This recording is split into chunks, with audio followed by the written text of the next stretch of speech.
Welcome back, ladies and gentlemen, to Mouth of the Mark. I'm Matthew Talon with Daniel John Schaefer. Wow, dude, I just botched your name. Oh, it's Daniel rough. John Schaefer. There we go. Got it. Cool. We're here reviewing NXT Takeover Unstoppable. Dude, Yeah, man. Dude, like, let's start. Let's go. Oh my god, dude. wait. Okay, so we have to back up like a few seconds because they did the little angle that they shot with Hideo where he hurt outside in the parking lot. Did you catch where like they're just like framing Owens for everything? He was like, no, that's too bad, and he just kept walking by with his bag. Yeah, I mean, I get it, and I think it's cool. I mean, I hope that they're working for a Hideo on return, which would be cool. Um, man, God, but I don't know. I don't know if I want to start talking about Kevin Owens yet because that's like the money of the show. Yeah. Let's just say that Hideo has been written off. They wrote him off. We know that he'll be out for 6 to 8 months with a Right. knee injury. So Shoulder. It's shoulder, right? oh, it is shoulder. I Yeah, thought it was it is knee for legit. some reason, but the knee was Alex Riley. He had that thing with his knee, but he was just a quick fix surgery. He had a scope or something. Oh, okay. Okay, so Hideo, I don't know what it is. He's out 6 to 8 months. First match of the night was supposed to be a triple threat. It turned into Balor versus Breeze. Dude, those entrances, like they were all out with entrances this time. I loved both Breeze and Balor's entrances tonight. Like they were great. Yeah, and Breeze, and Breeze actually used the Periscope app for his entrance. So like his entrance was like on Twitter, like as he did it. So that was kind of cool that they did. Yeah, it was rad too, man. It was. I really hope they do that when he goes up to the main roster. Like, I hope they do that at every. Like, that's his entrance. You know what I mean? Right. Well, we've talked about that before. We hope that the selfie Tron for his entrance. Right. But let's get into. I mean, I can't talk about Breeze's entrance without talking about Balor's entrance because, holy crap, that entrance made me so happy. I was so happy after that entrance. It was cool. At first, he's coming out with the same face paint every week. You know, well, or not every week, but every takeover, he's going to be doing the same face paint. He's not switching it up like he did in the Indies, but he's changing up just enough to where it's something fresh every time. And the back paint that he did was amazing. Yeah, it was good. I'm really done fanboying over Finn Balor now, so we can. All right, here, my only spiel about this. This is my, I guess I'm like a heel mark here, but I honestly think that he should pick one or the other. Like, it bothers me that it's like, because then to me, there's like, in the back of my mind, it's like, well, that means he doesn't care as much about every other match. You know what I mean? Like, maybe it's just something that registers with me, like, psychologically, but it's like, okay, now I'm going to get 100% of Finn Balor and not just like, you know what I mean? Like, I wish he would just pick one or the other. I'm fine with him doing no face paint and doing still like the same style gimmick. Like, he could like wear a mask or like do something for like big for pay-per-views. But I just think that like while he's wrestling, he should either have the paint or not have the paint. You know what I mean? I'd vote for the paint because it looks really cool and it's unique. It's not like an LOD face paint. You know what I mean? Or Ultimate Warrior. Like or even like a gold, completely its own thing. So. Oh, I mean, that's my only spiel about it, but that's really nitpicking. I mean, the match itself was phenomenal. It was great work. As far as actual in-ring work, it very well could have been match of the night. It was pretty close. I had a toss-up here. But yeah, man, I mean, what did you think about the in-ring work? Finn Balor and Tyler Breeze, two of your top guys in NXT. I mean, you're looking at top heel, top face, marketing. They're the number two guys in terms of face heel. So, the work was a solid 5 out of 5 for me. I like that. I like the close finishes in NXT really get you because they're so, and everything is so believable that when you have a crowd that's chanting 1-2 with the ref, and then when that shoulder comes, when they go, oh, like they thought it was going to be the finish, those are good false finishes. Those are believable false finishes. And Yeah. aside from technical work, the false finishes tonight, and it started out super strong with Balor and Breeze. For a while there, I thought Breeze was going to go over, but with Balor going over, I was so does that mean Owens retains and we get Balor and Owens again? I was kind of thinking Owens was going to retain, early on in the night.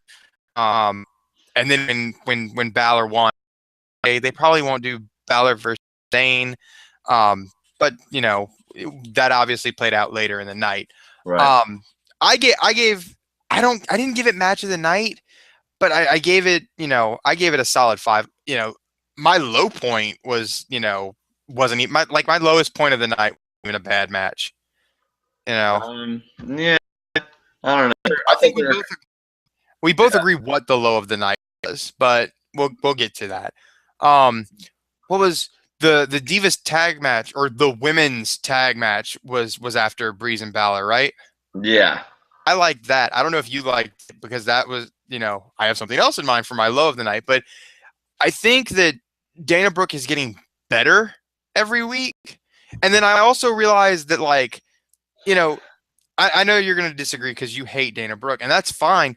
But I think I've only seen her for 3 weeks, maybe 3 weeks. So that means the tapings and then this takeover. Like, is that it? Other than obviously Performance Center stuff, but I mean, I think that's it in terms of Yeah. actual TV time, right? No, So not necessarily. She's been on like 3 weeks of NXT. that they tape one weekend for a month, don't they? Or Um, they stop doing taping the on tour stuff yet. I mean, I'm sure they're taping it, but they're not releasing it yet. So I don't know if maybe they're planning on. I mean, hopefully, surely they would plan on like just putting them on tour and filming live shows. You know what I mean? that's my hope eventually, and obviously it's going to get there at some point. But what I'm more saying is that she's pretty green to TV. But like, if I go back and I watch her very first appearance on NXT and I watch the performance she gave tonight, okay, there's a difference there. You know what I mean? And I mean, Yeah, but you have to look at who else in the ring, man. Like, it's Dana ring, like you know what I mean. So it's like, I mean, I don't know, man. Like, I gave this match a D. Like, this was the worst. Like, because there were so many, like, there were just so many botched spots to me that like just looked really bad. I ripped off that New Day like chain tag stomp in the corner thing, like where they would stomp 4 times and tag and roll around and stomp 4 times, and then 3 or 4 times, and it was just straight up a New Day ripoff that had just happened. I don't know. I mean, No, that's I a know, heel. but I don't know. Yeah, I just didn't like it. I mean, I mean, I liked Emma. Emma worked really well. I thought actually all 3 other girls worked really well. I just felt like she really botched the Charlotte hot tag spot.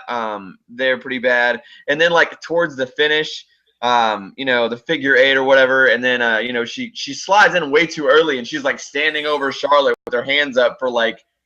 And I couldn't tell God, if that was Dana being early or Bailey being late. Like, I couldn't tell which one it was at the time. Of course, I haven't gone back and rewatched because it just happened. But I didn't give the match a D because I enjoyed the match. I mean, the ring work I gave it a C plus because I mean, it's still a tag match. You know what I yeah. mean? It wasn't as good as the women's match later, because I like No, yeah, the women's I like match the later title match. on was amazing. It was really good. But I don't know. I mean, I gave that a D. So that was my low of the night. I'm thinking that your low of the night might have been the next match, though. Yeah, it was. Yeah. Definitely the low of the night for me. But that's not a big deal, because I enjoyed this entire card. So, I mean, Baron Corbin and Rhino being the low point isn't a bad thing for me, because I enjoyed the whole card. It's What was just, the score? What'd you score it? see, if I had to put it somewhere,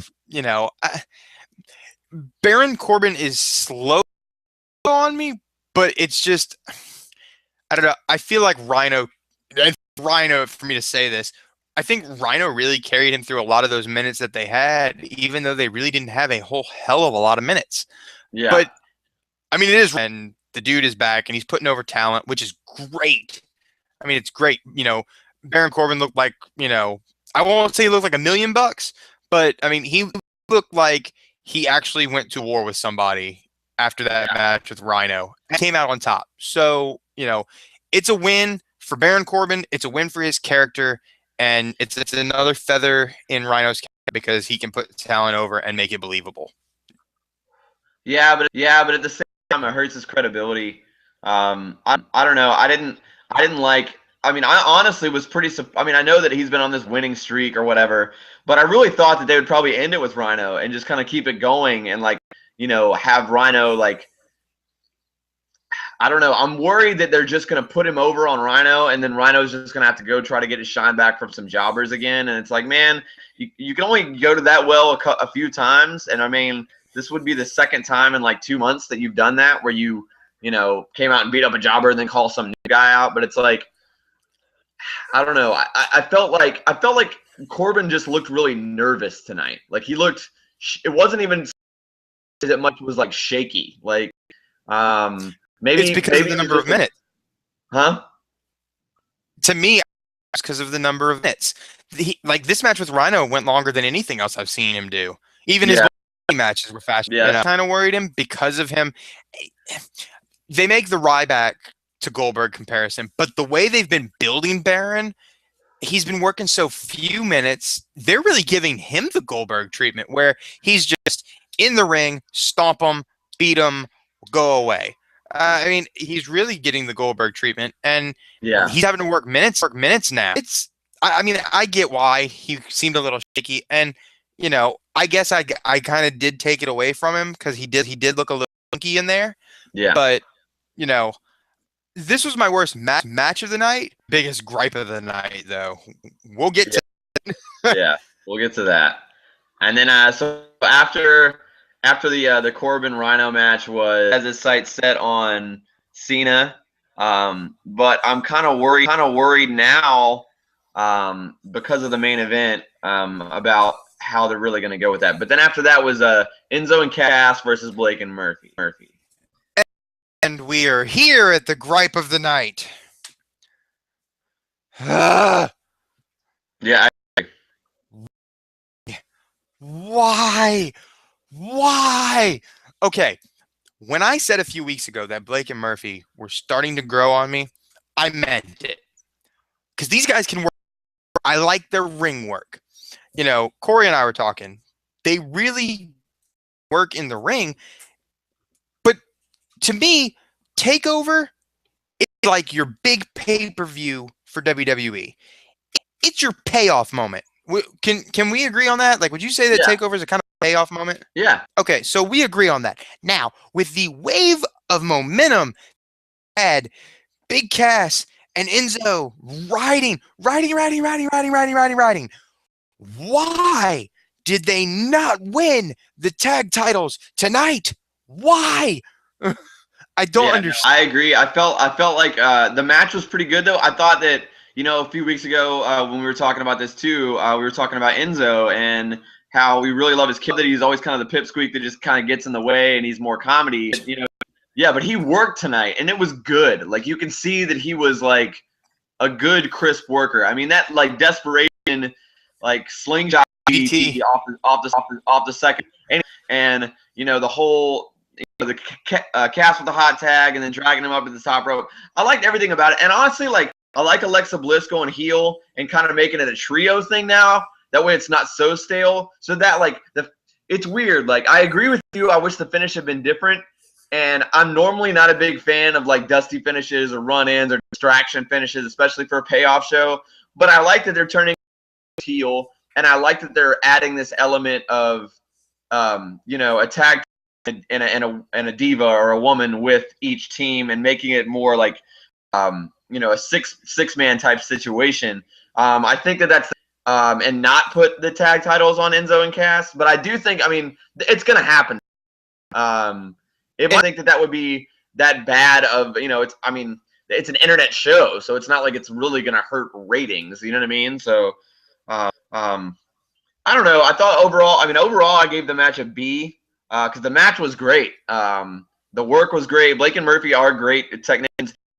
Bomb backstabber thing though, they shouldn't have let Enzo kick out on that. Like, or not put over, the Jersey Jerks or whatever. Like, give him like that power bomb backstabber and like do something cheap to cast to get him out, or then like do the Alexa Bliss spot and then do that big move. Like that move is awesome. Like I was like, damn, that's a great tag team move. I haven't seen a really great tag team move like that in a long time. Like I straight went, oh shit! Like I popped for that one. That was a good one. I thought they were gonna put over Blake and Murphy clean. I was like, okay, that's a good finish. Like, use that from now on. Use that. Yeah. Like the run-in finish. I guess I don't mind the trio thing, but I really would have enjoyed the payoff. And I hope. See, the thing is, like, this got eyes on NXT because May was free. So they had the big takeover on a free month. So like you give that every month is a free month. Are they doing it every month now? Yeah, it's just like Netflix. Like when you sign up, your first month is free. Like that's the way it works. Because I know they did it for April and now they're doing it for May. But I didn't know they were going to keep running it. I thought they just they're going to keep running it. Okay, so I gave the match a B+. I gave it a B+ because of the dusty finish. It would have been an A without it. The work alone had it as an A. The super fan in me was A+. Match of the night. Nothing tops this. Like good guy Jesus thumbs up. Like I'd have done that. And that would have been it. Buddy Jesus, Buddy Christ. I think it was great. The women's title match was after that. Yes. Work. This was match of the night for me. Like in work, match of the night. It was stiff, but it was good. It wasn't like it was stiff. Sometimes women like get a little stiff, and it's like, this is a little weird. Like, but it was stiff and good and believable because it was sold well. You know what I mean? Yep. God, it was. I mean, it was a great match, dude. But we've got all right. The Carrot Top and the new gear, like talking about the same thing. It's like. I liked the jacket and the steampunk goggles. I like those. Those are the two coolest things. Because when I saw that jacket, I was like, that's a cool jacket. Yeah. So when she took the jacket off and she had like the weird shorts or whatever, and she wasn't wearing the plaid, I was like, okay, no plaid. No, whatever. It looked a little out of place, and Sasha Banks wears different gear all the time, different color combinations. So that wasn't that big of a deal. But yeah, I was surprised to see Becky Lynch with a change of gear. But gear aside, and orange hair instead of red hair aside, it was great work, man. I mean, plain and simple. It was a singles title match, and I'm not going to say it was a great women's match because it was a great match. Period. Wrestling match. Whatever. Yeah, it was great. Yeah, as much hell as the divas or the women on this show, dude. Here it is. To you, Sasha Banks, Becky Lynch. You guys were match of the night to me. Great stuff. As far as work, the best angle of the night was the yeah. I mean, the angle for it was good build. It told a good story. Becky Lynch running alongside Sasha Banks to get to the top or almost to the top, and then getting the payoff to go for the title. That was a good story. Like overall, long term, that's a good story. And it was good. It was good ring work. And I mean, Sasha won, which I figured she would. I was hoping she would because I don't see Sasha losing unless they're going to call her and Charlotte up. That's going to go first, and then Sasha will go. At least I hope so. Like I hope Charlotte goes up soon. I've been waiting for forever. But I don't think Sasha's going to lose the title until it's a lot closer to her going up. So, and what's weird is like Becky was getting destroyed by that crowd like the whole match, which the way they built it, I don't know. I know they were both technically heels, but I mean, it's weird how Sasha was booked. Sasha was more received as the face than Becky. Pretty filter, man. I thought it was a pretty even crowd there. Almost like the first match. and Breeze, that was, I mean, the crowd was back and forth, man. And a lot of it too, honestly, man, like, this is something that we don't really touch on as marks, but we need to be aware of in the business in general. Like, it's just like playing a show like in a rock club or in an arena. It's a different world, man. It's a totally different vibe. It's a totally different feeling. And like stuff that makes clubs go nuts could get crickets in an arena. So that's why, like, you know, when a lot of guys are like, oh, why haven't they called these guys up yet? Or like, why do they, I know a lot of the podcasts that I heard was like, why do they change Adrian Neville's gimmick? He was fine how it is. Now he's got this purple Mighty Mouse thing. It's like, dude, because he went from a club to an arena. He went from being like, you know, a cover band to like a huge, you know, top 40 Billboard seller, you know, like it's a totally different thing. Like, Zayn is gonna work. He's gonna work anywhere because it's Zayn. It's Zayn, and he's crazy enough as it is. His colors are already kind of there. But it wouldn't surprise me if they cheer up. Owen's kind of the same way, but he's kind of a gritty guy. But they'll do something else besides just the gym shorts and t-shirt for him. I guarantee it. Maybe not an elimination, but when he goes full time, it will change. Mark my words. Like, you know what I'm saying? Like, and it should. Like, and I think that's why, like, the Jersey Jerks, Enzo and Cass, like, that gimmick works. They're gonna stay in NXT until they break up. They're not bringing them up as a tag team with that kind of gimmick and that kind of sing-along thing in an arena. Might work, but if it doesn't, it'll fall flat. You know what I mean? Kind of like Adam Super, and then as soon as it went to WWE, it was flat. You know what I mean? Yeah, Adam Rose, the gimmick was over for the first 1 to 2 weeks he was there, and then it just kind of fell flat because he wasn't getting a lot of minutes and all this stuff. I mean, I get the high risk, high reward thing because, I mean, you know, you're at Full Sail because all of these recordings are still done at Full Sail, if I remember correctly. Yeah. You know, when you're doing all this stuff, it's technically like I mean, it's an indie show. You have the same people there, or at least a portion of those people are the same people. And it's all people who are invested for long periods of time. Taking them out of an indie show, even though it's a WWE show, NXT is still an indie show, if you ask me. I agree. It is the WWE's indie, and that's what it is.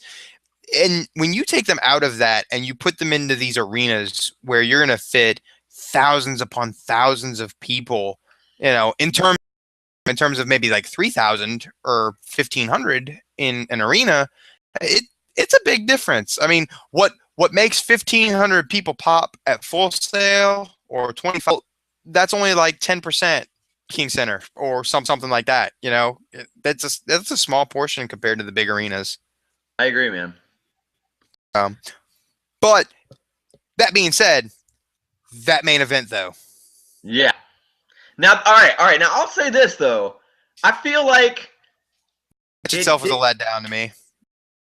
I don't feel like it was a letdown. I just feel like it was short and it did. Like, yeah. The first time that Owens walked out, like after he didn't go to the ring, like they called him back to go back out because they had minutes and to build it even more. Joe was kind of in the ring like after the big pop, like, you know, like it's like, yeah, that didn't it did.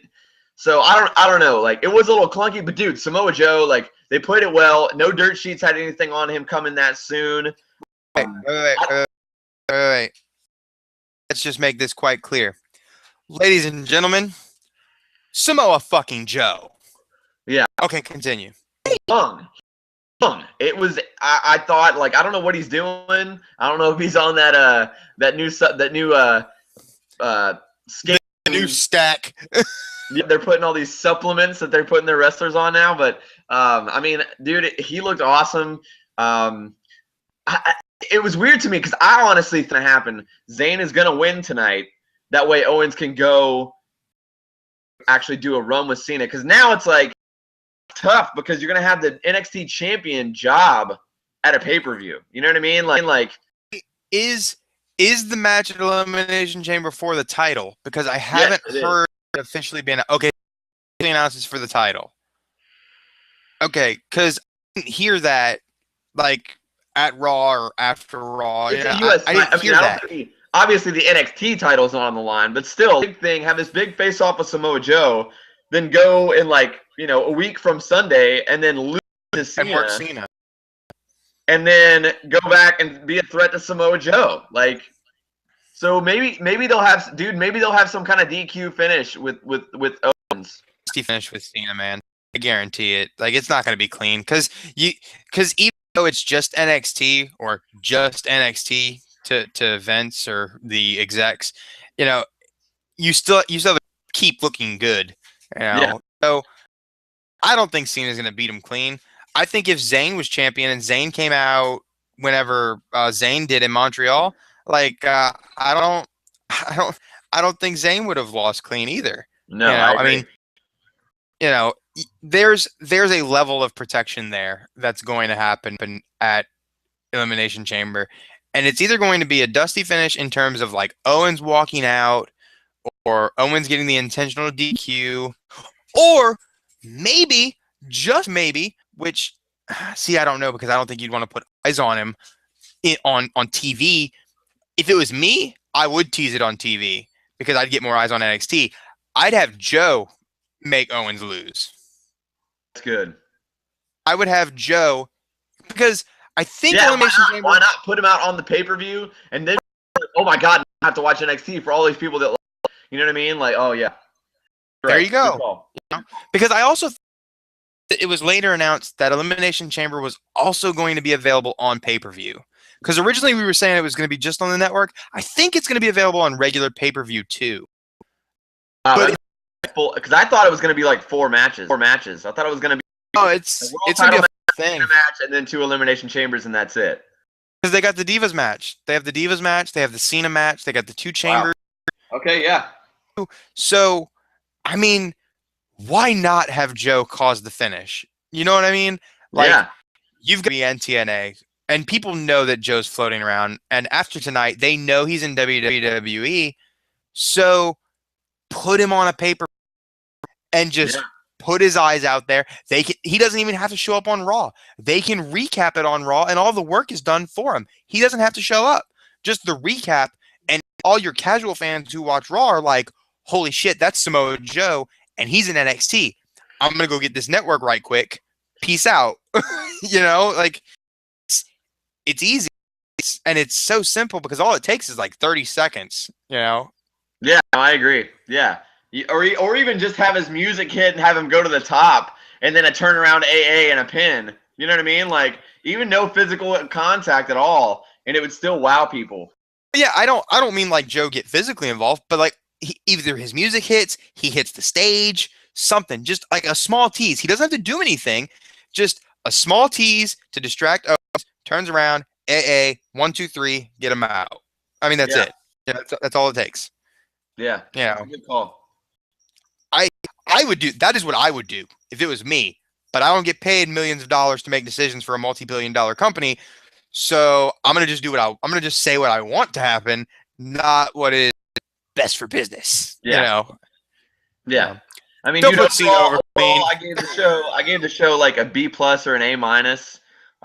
If there might have been a little bit better or more time with Zayn, if that women's time, it would have been a slam. But it was probably 3.5 to 4 stars out of 5 for me, or like any NXT takeover starts out above average for me anyway, I guess, because it's NXT takeover, and anything that the main event lacked, just for me, because I was like, okay, they say he's coming, they say he's going to sign with WWE, is he going to do it? And I was scouring the internet, and I was like, the fan in me was just like, it's going to happen. He's going to show up tonight. But like, I even read a thing with Triple H where like they met in Orlando, and the only thing that was said was, "Hey, how you doing? Pleasantries between me and you. Here you go. Let's see if we could talk one day." And then there he is, and I'm just like, yes, the fan was right and not the mark. It's always better when the fan's right. Yeah. although Owens coming out in that champ is here U.S. title shirt, I popped for. I laughed so hard when I saw the shirt. I was like, he's really wearing that. That's awesome. Yeah, I like that. But yeah, man, overall, it was a solid A for me. I'm excited to see what they do at the next round of tapings. I'm excited to see what they do with Joe. Yeah. I want to see, what are they going to do with Sasha next? Because, you know, Bailey and Charlotte are dealing with, well, Bailey's dealing with Emma. Dana Brooke is doing something which apparently it looks like they're gonna kind of have like the super bodies. So it's gonna be like, this former bodybuilder Dana Brooke and, genetically superior Charlotte, which I'm not a big fan of. Like, I don't want that, but like that begs the question, like, are they gonna continue with Becky Lynch and Sasha? Like, is Becky gonna go again for the I think title? so. I think they might throw Bailey. I think they might make it different, or they might throw maybe a new couple of the new girls that just got signed. I don't know. Oh, I actually heard that they're going to give Blue Pants a push. Maybe she'll be in there. blue pants. Yeah. Well, what would be cool is like, I mean, I didn't like her on the main roster, but I don't know if you've seen all this stuff. Eva Marie's been training with Brian Kendrick for the last couple of months or whatever. It'd be cool if they let her go to NXT and just get some work in, like get some actual Yeah. minutes in with Yeah. women that can. Yeah. On top of that, you'd have somebody from NXT represented on Total Divas. So that would make sense in a way for everything. Yeah. So And it's not like she would lose any media PR because any like outside media that she does because she's so damn hot. Like it's not really because she's this huge famous diva. Like she's on the cover of Maxim because she's hot. It's not just because she's a diva. Like she can be though, because I mean, I've seen some of the training stuff that like they've posted, like her training with Brian Kendrick. So like I know if like they give her minutes and just let her get some reps in with these women that know how to NXT. Yeah, I mean, she's just. I mean, she's really not a terrible worker. She's just green. Like, I don't know. I mean, I think the best thing for her career would be to go to a hot NXT right now and immediately start working with Banks. That would be. I mean, I think that would make perfect sense to me. So that would be cool. And they even teased her on Takeover. So like it would even make more sense with that. Yeah. Because they showed her on Takeover for a reason. Yeah. Interesting. Uha Nation was up on NXT Takeover. Got a Uha chant and everything. I was pretty stoked to see what he's gonna do. I'm thinking they're gonna start letting wrestlers keep their names, man. I really do. I mean, Samoa Joe. I think that Steen actually wanted to change his name. Yeah, he was offered to keep it, but he said he wanted to change it because he also to do the whole, change his last name to where he can do it for his son and stuff like that. So that was kind of cool. That was his decision to do that. The E was gonna let him keep it. I remember reading that. Yeah, so I mean, if they give you the option now, I mean, Uha is fine. I mean, he just keeps it. You know what I'm saying? I mean, it's already over, so keep it. Like. And he is going to do so well. Like Uha versus Steen, Uha versus Joe. I mean, even if Zayn stays down, Uha versus Zayn. Yeah. Uha versus Balor and Breeze. I mean, there's just so much. I mean, NXT is quickly becoming WWE's pro wrestling gorilla. They have all the superstars, all the big guys in the indies that you wanted to watch pro wrestling gorilla for. You now have on NXT for the most. Give me Candice and Joey on NXT, and I'm a happy man. Yeah. Wait, you talking about Joey Ryan? Yeah. World's cutest tag team, man. Yeah. Well, I think that he's coming, but not his partner yet. I don't think. I'm pretty sure Joey Ryan is getting signed though. That'd be cool. I could be. And Adam Cole got tryouts, and I thought Adam Cole was coming, but then I saw him reappear on Ring of Honor. So I was like, I guess he's not coming. Damn. I think he's got some like nagging injuries that would keep like. I don't think he can go full time.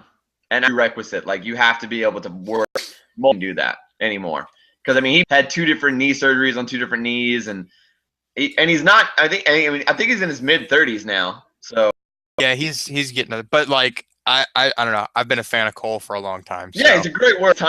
Sadly, his time has already come and gone. Joe is still sturdy enough to be good for another 10 years, probably. You had to. Yeah, you could put a jersey on him and he could play offensive line for an NFL, well, probably not an NFL team, but probably a top-notch college team right now. You know. So, but overall, you know, NXT Takeover was fantastic. It was next to perfect. It could have been a little better here and there, but still, it was better than any WWE pay-per-view that I've seen, and Payback exceeded. So, like, Takeover just blew all that away. Yeah, better than Payback, but I wouldn't say it was better than Mania. No. Mania's the exception Yeah, because Mania can all like the little ones. You know, yeah, it's better than any of that, man, better matches for sure. for sure. But guys, that's gonna do it for us tonight. Make sure you're tuned for when we review Monday Night Raws. We're gonna be doing Elimination Chamber. Big Brad was supposed to be here tonight, but we had some technical issues. We couldn't get him on. Hopefully, we'll get him on for Elimination Chamber or sometime in the near future. Yeah, Shout man. out to Big Brad. So that's going to do it for us tonight. Hope you guys enjoyed Takeover. As for Raw next week, have a good night.